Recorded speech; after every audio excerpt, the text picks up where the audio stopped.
Naisayang katmerenti pan na kay bunong ti Sustainable Livelihood Program ti Department of Social Welfare, babaen iti parang idarirag ni Diputado Sandro Marcos, ang maipaay karay sa nga pulukit may sa nga ili, iti umuna distrito, apa kay Ramanan, ti ili ti Vintar ken iti syudad ti Lawag.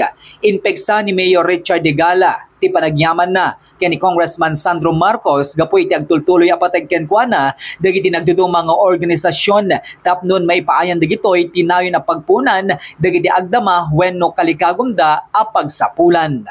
So tata, di ko nagtataya po, agtultuloy iti ayat ken tungmo, dahil nalaing na congressman tayo, tatatangal daw apo, ket awatin nyo manin iti tulong, nga para iti Sustainable Livelihood Program apo, ti dungdungwen tayo nga congressman Sandro Marcos. Isumasapol, ingungutin nyo detoy, ilalain nyo, tapagbukarin nyo kuma, tabarbaring apo, dagito nga programa nga isa-isayang katapot ti DSWD, ken iti district office tayo, babayan kini Congressman Sandro Marcos, ket makatulong kada kayo apo, iti masangwanan nga aldaw. Taadon dagiti narugyang tayo, nga SLP tayo, yang babayan apo, iti tulong ti Congressman tayo, taktaket atumeten apo, tag-operate, babayan iti panang monitor apo, dagiti kakadwa tayo, iti 4Ps.